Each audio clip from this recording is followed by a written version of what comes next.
번째로 시내산에 오른 후에 하나님께서 모세를 통해서 하나님 말씀을 허락해 주고 있는 것을 보게 됩니다. 구약 시대에는 철저하게 하나님은 모든 사람에게 보편적으로 말씀하지 아니하시고 지도자들을 통해서 또 예언자들을 통해서만 말씀하셨습니다. 그래서 그들의 입술의 고백을 통해서 하나님의 뜻을 비춰주셨고, 또 신약을 통해서 예수님이 이 땅에 오심으로 인해서 우리가 하나님의 음성에 대해서 들을 수 있고 그분의 예비하심과 인도하심을 바라볼 수 있도록 은혜로 베풀어 주셨습니다. 십계명은 하나님께서 하나님을 어떻게 섬겨야 되는지를 말씀하고 있어요. 그러니까 우리는 하나님 앞에 나아감에 있어서 그분께서 말씀하신 법이 있거든요. 하나님의 방법. 그러니까 십계명이라는 것은 하나님과 우리와의 교제함의 구체적인 방법 자체가 무엇인지를 제시해 주었어요. 하나님은 이 십계명, 그러니까 전체의 그 계명, 그러니까 전체의 계명 자체를 압축해 놓은 게 십계명이라고 하잖아요.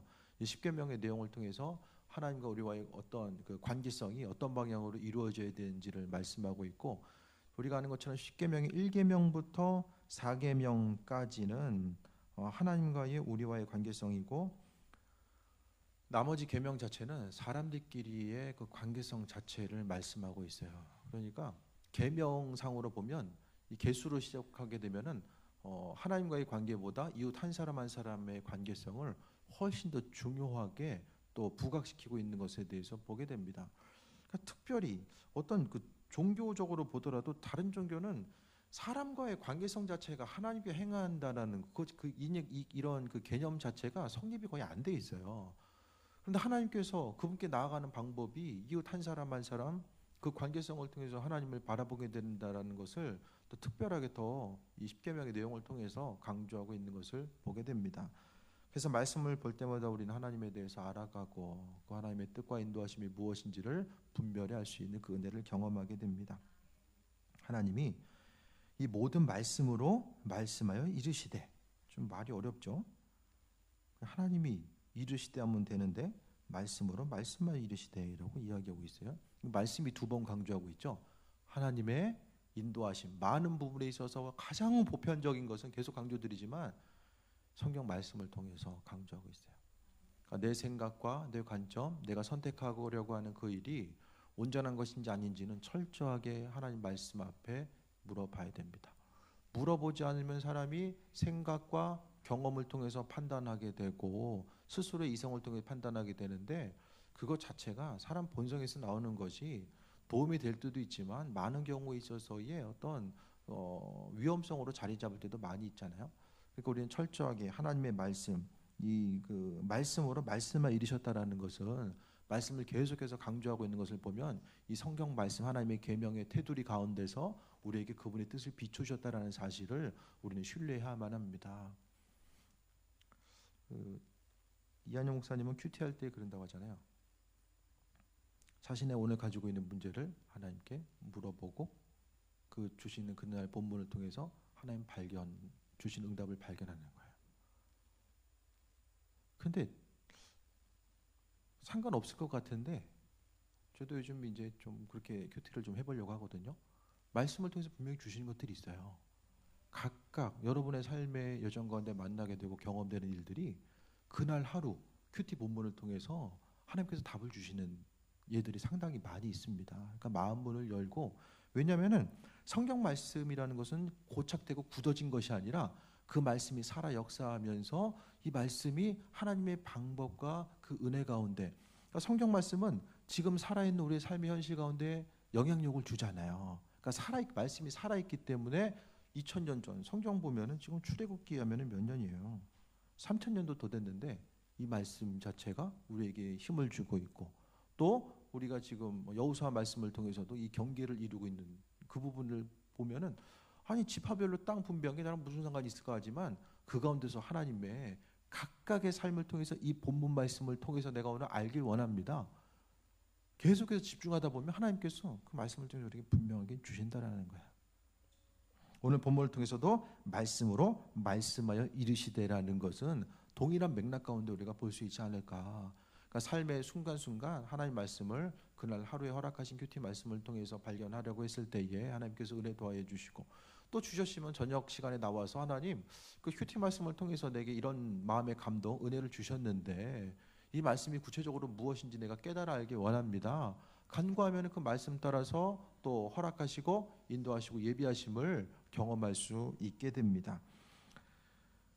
2절에 나는 너를 애굽 땅 종되었던 집에서 인도하여 낸 내 하나님 여호와라라고 합니다.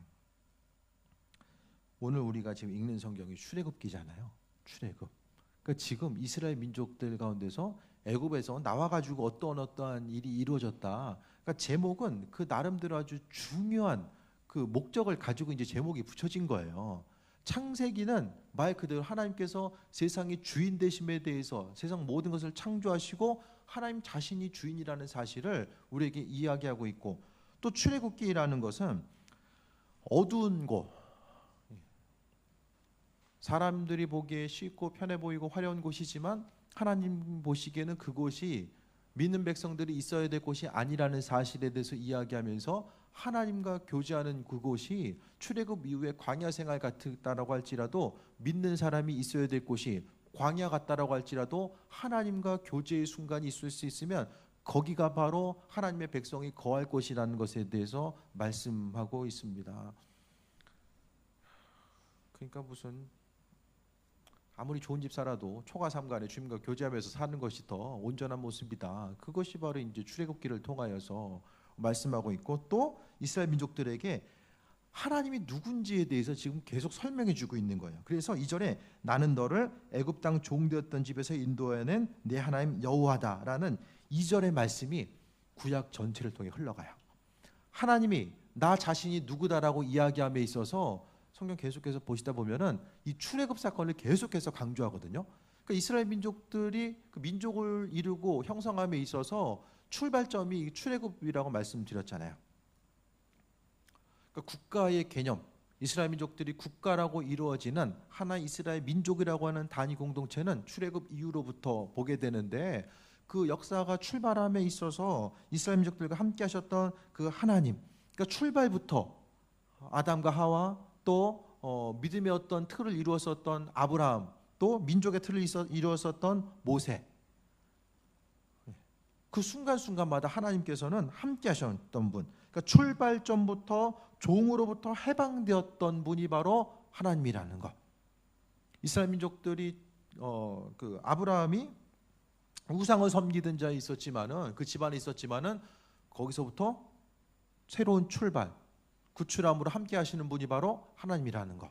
그러니까 출발점 자체를 출애굽 사건을 통해서, 그러니까 출애굽이라는 것은 이들에게 있어서 종되었던 때, 눌리고 또 핍박과 억압을 받았었던 그 순간으로부터 해방되었던 때가 바로 출애굽이잖아요.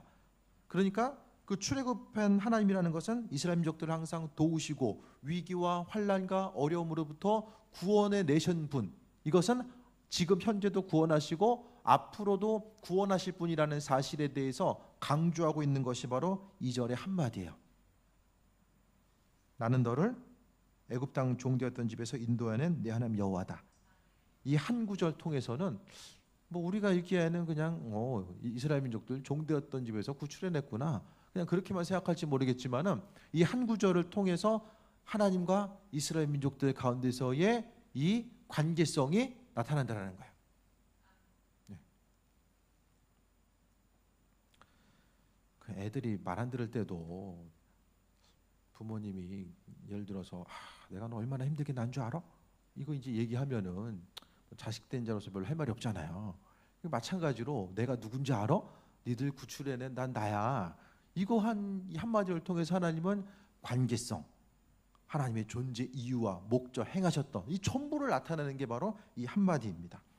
그래서 하나님께서 십계명을 통해서 당부합니다. 이 계명을 통해서 니들 이건 하지 말고 이건 이렇게 해. 이런 방법이 바로 너희와 내가 사랑의 관계를 맺는 방법이야. 창조주와 피조물, 부모와 자녀, 또 주인과 종의 관계성 가운데서 이 방식에 의해서 우리는 관계를 맺어야 돼. 그것을 오늘 십계명을 통해서 설명해 주고 있어요.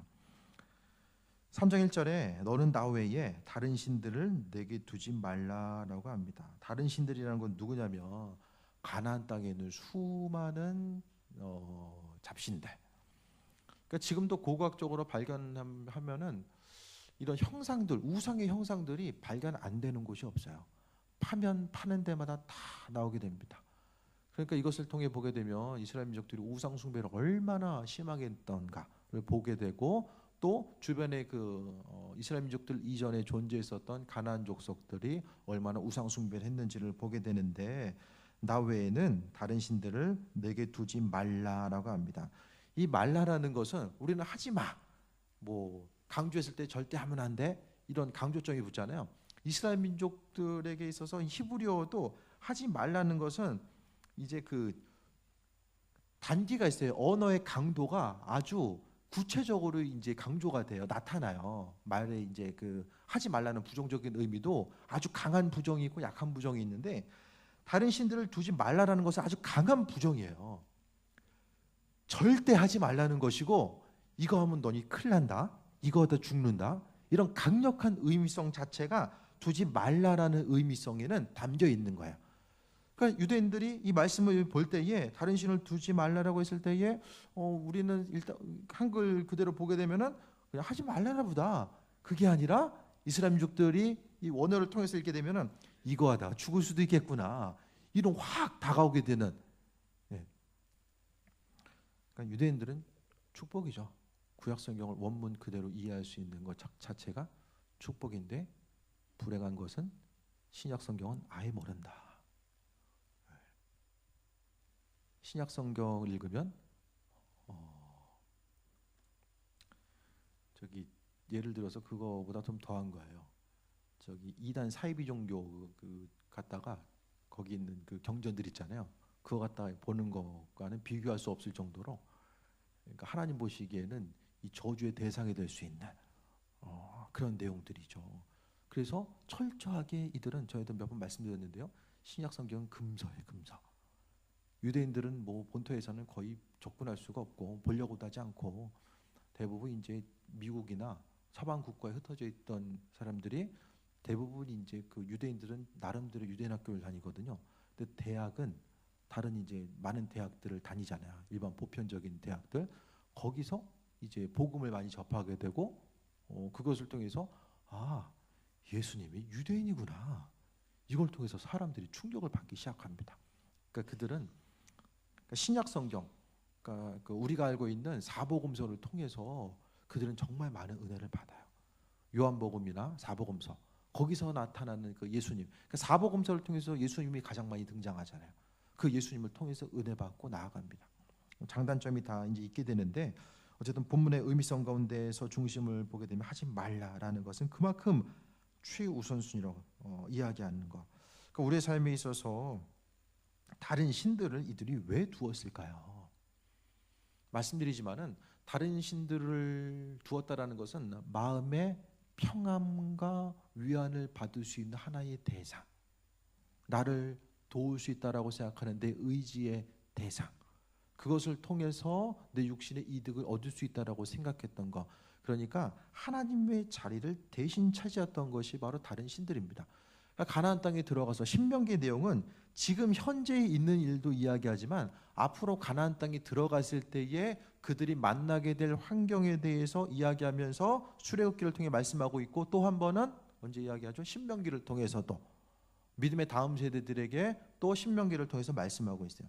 그래서 오늘 출애굽기 20장의 내용들은 믿음의 1세대들을 통해서 중심적으로 이야기하고 있고, 신명기의 그 내용들은 다음 세대를 통해서 앞으로 가나안 땅에 들어갔을 때 이런 일이 있을 텐데, 그러니까 지금 보면은 이스라엘 민족들이 생각했을 때에 다른 신들을 두지 말라는 것은 애굽에 있을 때에 많은 신들, 우리가 10가지 재앙들 가운데 보면은 그 재앙들에 나오는 것들이 다 뭐 나일강의 신, 뭐 개구리 신, 뭐 어둠의 신, 뭐 그런 다 신을 이야기하는 거거든요. 그것을 하나하나 이제 부수는 작업이었어요. 이미 어떤 다신적인 요소, 유일신이 아니라 다신적인 요소에 익숙해 있었던 그들에게 뭐 경고하는 것일도 있지만은 더 중요한 것은 앞으로 가나안 땅에 들어갔을 때에 이와 같은 것을 조심하라고 말씀하고 있습니다. 그래서 다른 신들을 내게 두지 말라라고 합니다. 우리 날마다 점검해 봐야 됩니다. 내 삶의 유일한 주인 되신 분이 그리스도 예수 되신가를 생각해 봐야 되고, 내가 주님 외에 다른 쪽으로 기대하는 것들, 소망하는 것들, 나로 하여금 기쁨과 또 절망을 주는 요소가 무엇인지를 점검해 봐야 됩니다.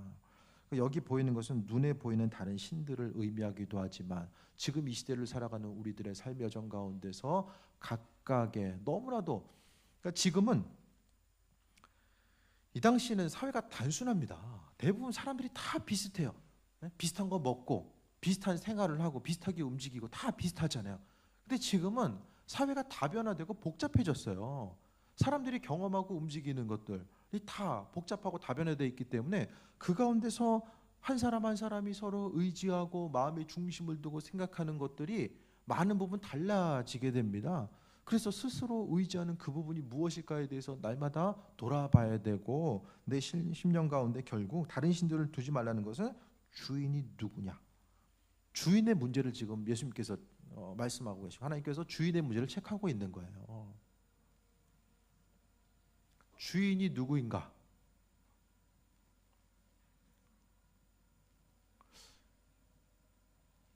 이번 달 가장 기뻤던 일, 좋은 일 좀 있으셨습니까?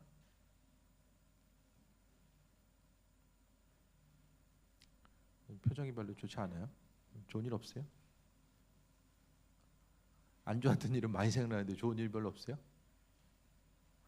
나로 하여금 기쁨과 절망의 요소, 그 중심에 뭐가 있는지 생각해 보는 거예요. 성경은 항상 기뻐하라고 이야기하잖아요. 항상 기뻐하라는 것은, 그러니까 신앙인에게서 유일하게 하나님께서 허락하신 기쁨은 그리스도 예수 주님을 통해서 허락하신 기쁨이 유일한 기쁨이에요. 그거 외에는 참된 기쁨이 아니다라고 이야기하고, 나머지 것들은 다 그림자다, 순간적으로 지나간 새벽 이슬이다라고 말씀하고 있어요.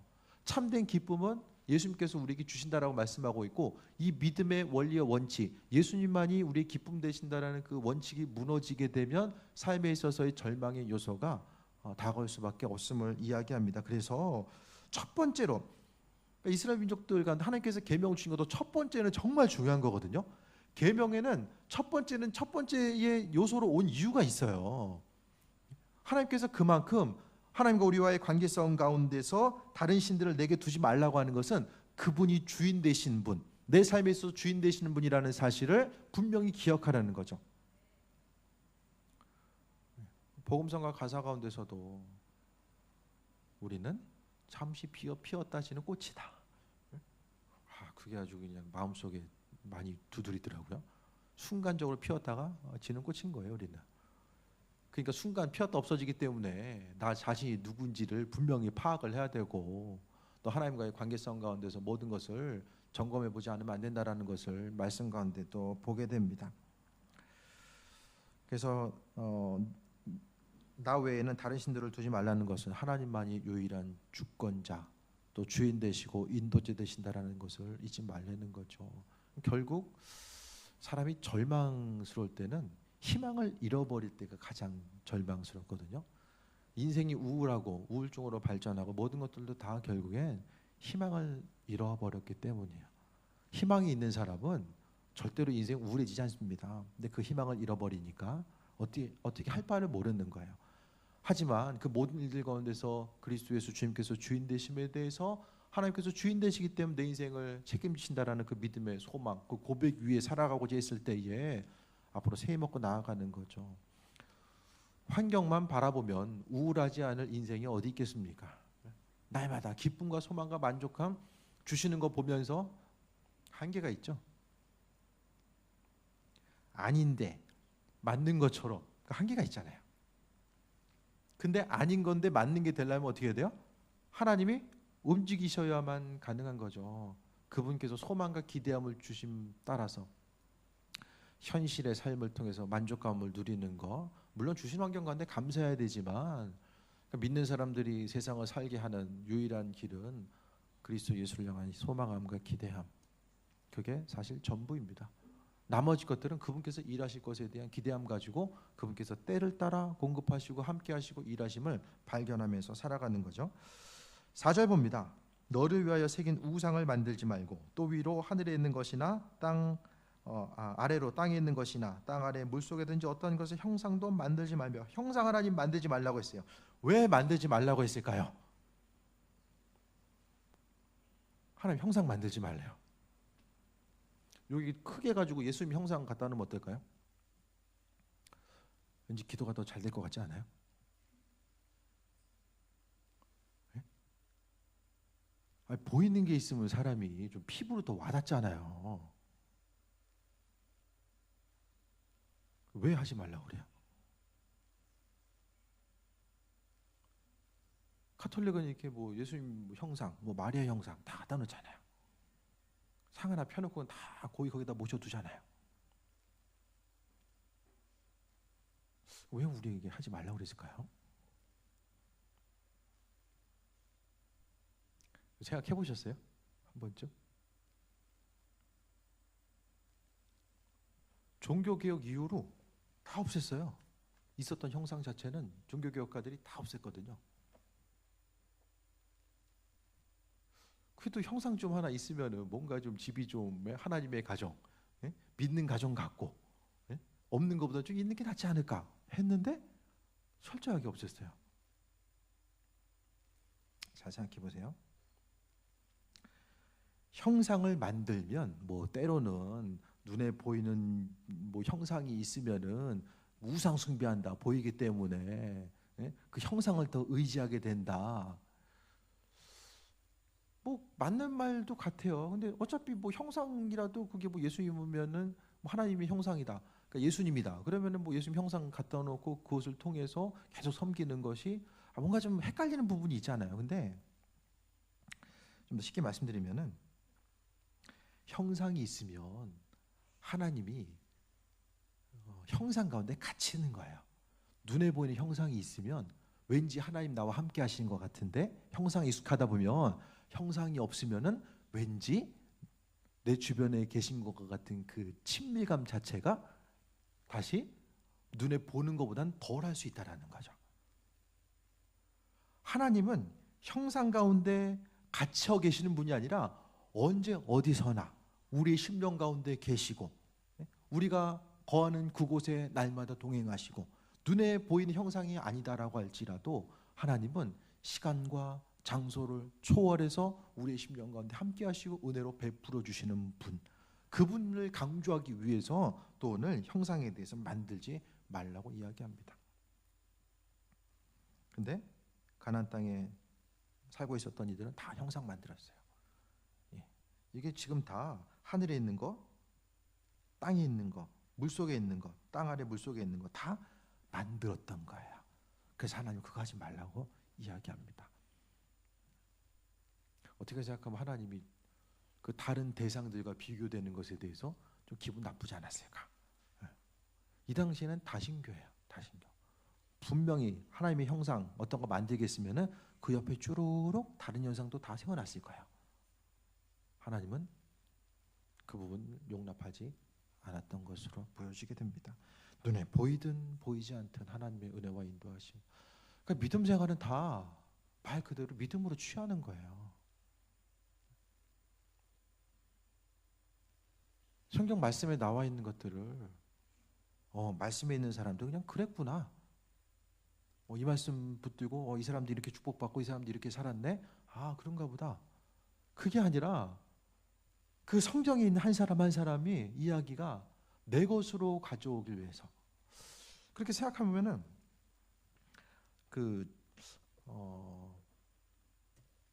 하나님의 일하심은 다 다양하거든요.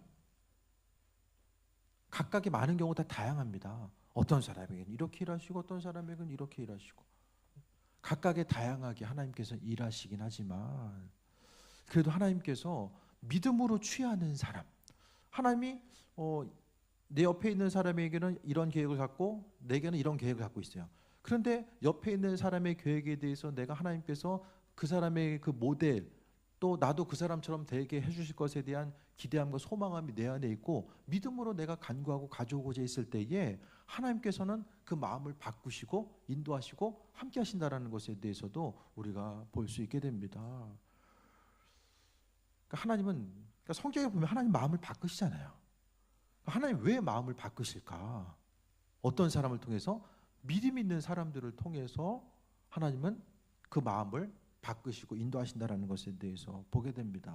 그러니까 성경을 보다가 우리가 하나님, 내 인생 가운데 하나님 이렇게 일하시길 바랍니다. 그것에 대한 소망함과 기대함이 있을 때에 뭐 주변 사람들이 뭐 신앙생활 이렇게 해야 돼, 저렇게 해야 돼, 그것보다는 내가 먼저 하나님께 간구하고, 하나님, 내가 성경에 나와 있는 누구와 같이 이렇게 하나님 보시기에 쓰임 받길 원하고, 이런 성경에 나와 있는 축복을 내가 소유하길 원합니다. 그것에 대해서 믿음으로 반응하고 내 것으로 취하고 움직이는 거예요. 그것은 단순히 소망함으로 끝나지 아니하고 내가 하나님을 향한 믿음을 보인 것이기 때문에 그 믿음에 의해서 하나님께서는 분명히 움직이십니다. 믿음은 다 되냐? 그렇게 접근하면 안 됩니다. 근본적으로 우리는 하나님께서 행하실 것에 대한 믿음, 내가 믿음으로 선포했는데 하나님하면 합한 것이 아니면 알아서 하나님께서 걸러주시겠죠. 그러니까 우리는 먼저는 신앙생활에 있어서 깊숙이 더 들어가다 보면 더 세밀하게 더 점검하고 더 생각해봐야 될 것들이 많이 있지만은 출발점 자체는 믿음으로 선포하고 인도하심 받아 취하고 내가 나아가는 것이 우선이 되어야 되고, 그 다음에 하나님께서 원치 않는 것들은 마음을 주시겠죠. 5절 봅니다. 그것들에게 절하지 말며 그것들을 섬기지 말라. 내 하나님 여호와는 질투하는 하나님인즉. 절하지 말라는 것은 섬김의 모습을 이야기하는 거죠. 우상 앞에 가서 절하는 거, 그 문제보다는 마음의 중심이 항상 거기를 향해 있는 것, 주님 외에 다른 곳을 향하는 것에 대해서 조심하라고 이야기하는 것이고, 섬기지 말라라고 이야기합니다. 왜냐하면 그 이유 자체를 이야기합니다. 내 하나님 여호와는 질투하는 하나님. 그러니까 사람의 많은 성격과 기질이 하나님으로부터 왔어요. 질투하는 것도 하나님도 분명히 질투하는 하나님이다. 그러니까 사람이 마음과 생각이 주인 되신 하나님이 아니라 다른 곳을 향하는 것을 하나님이 싫어하신 거예요. 그거를 제일 싫어하신 거예요. 주인이 누군지를 잃어버리는 것. 자식이 부모님한테 우리 엄마 아빠 맞아요? 말해줘도 계속 물어봐. 그건 뭐냐면은 관계의 근본이 흔들리는 거죠. 아주 근본이 흔들리는 거예요. 뭘 사달라고 했을 때 안 사주고 이 문제가 아니잖아요. 하나님께서 주인 되시는데 피조물 된 사람들이 주인 되신 하나님을 잊어버리는 거예요. 그 부분을 하나님께서는 가장 마음 아파하시는 거. 우리의 10년 가운데서 주인이 누구냐. 그러니까 믿음 생활의 행동의 한 가지는 바로 주인 되신 그분을 인식하고, 우리의 신앙의 행동은 하나님께서 주인 되심에 대한 인식과 고백의 모습이 행동으로 표현되는 것이 바로 신앙 행동입니다. 그래서 하나님은 절하지 말라라고 이야기하면서, 그러니까 5절에 나와 있는 것처럼 그것들에게 절하지 말며 그것들을 섬기지 말라. 내 하나님 여호와는 질투 하나님인즉 나를 미워하는 자의 죄를 갚되. 그러니까 이것을 5절을 통해서 연결해 보면은 우상 숭배하는 사람이 바로 하나님을 미워하는 자다. 그러니까 하나님 미워하는 사람은 하나님 어떻게 내게 이럴 수 있으세요? 내가 이렇게 했는데 어떻게 나한테 이렇게 하세요?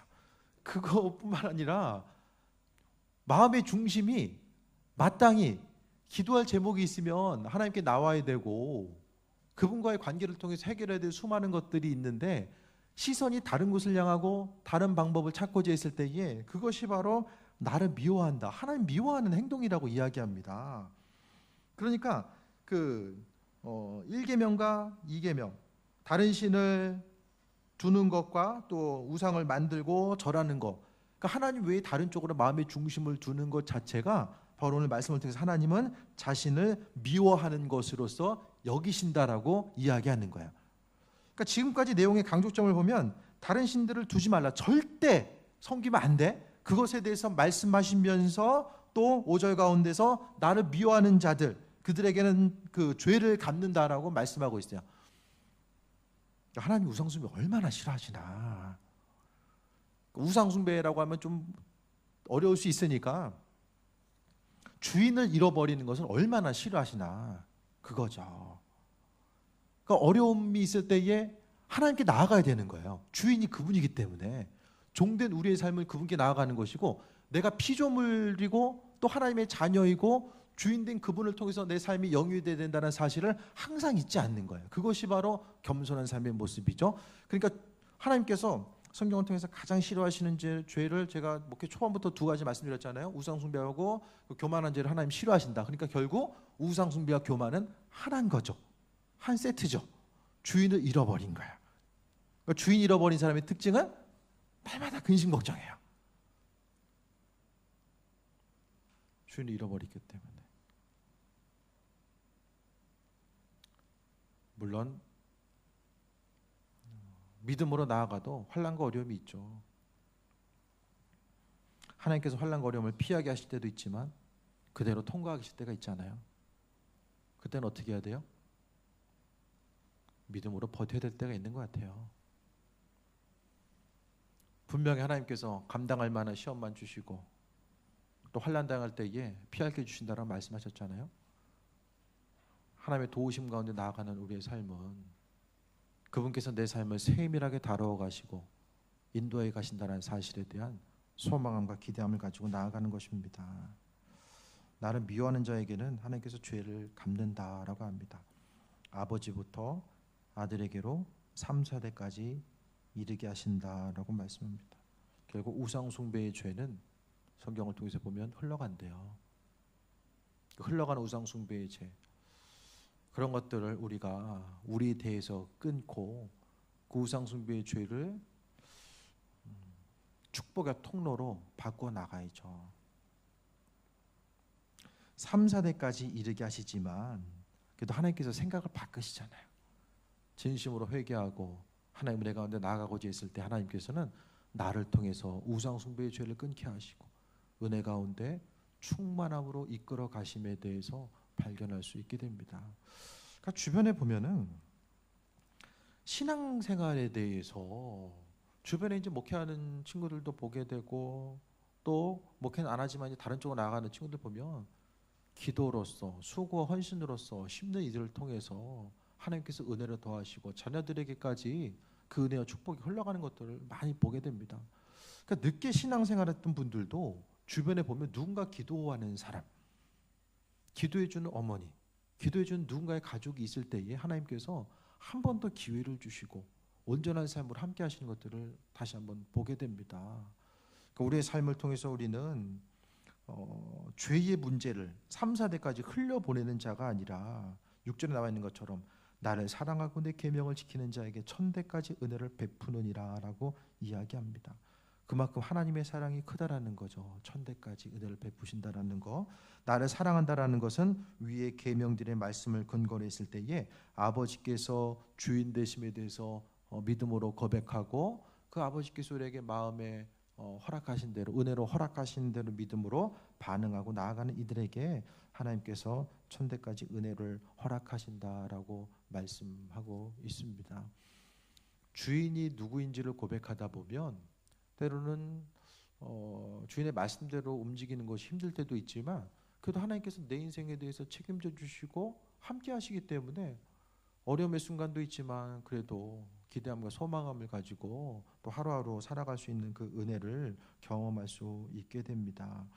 나를 미워하는 자와 5절엔 나를 미워하는 자가 나오고 6절에는 나를 사랑하는 자가 나오잖아요. 이 두 가지를 분명하게 한 절 사이에 강조하고 있습니다. 우상 숭배하는 삶, 내 삶의 중심 자체를 다른 곳에 두지 아니하고 단순하게 그리스도 예수 그분께 두고 나 자신이 정말 하루 피었다가 한순간 피었다가 사라지는 꽂힐 수밖에 없는 새벽 이슬과 같은 존재, 그런 연약함에 대해서 하나님께 고백하고 하나님께서 주인 되시니까 내 삶의 주인 되셔서 앞으로의 삶의 방향성 가운데서 만나게 되는 수많은 일들 하나님 기억하시고 인도하시고 하나님의 예비하심 따라 나아가길 원합니다. 그 믿음으로 고백하며 나아가는 거죠. 그 소망이 없어지게 되면 살아있는 자가 아니고 믿는다라고 하지만 그 소망함이 끊어지면 믿는 자가 아닙니다.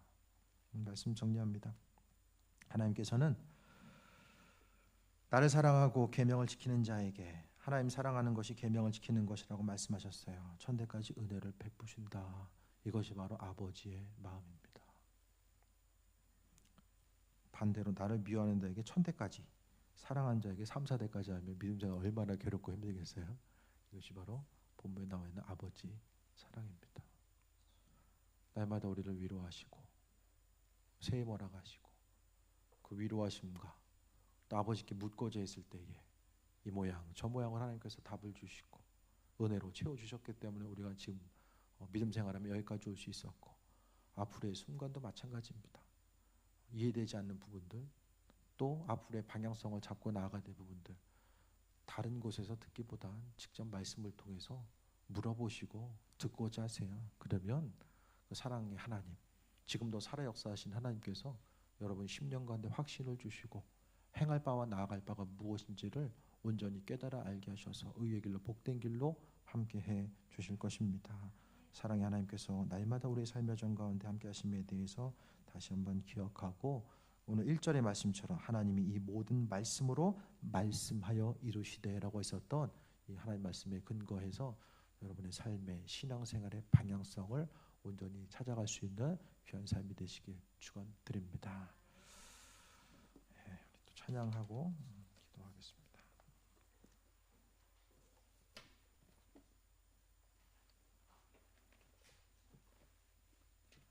542장 찬양하고 기도합니다.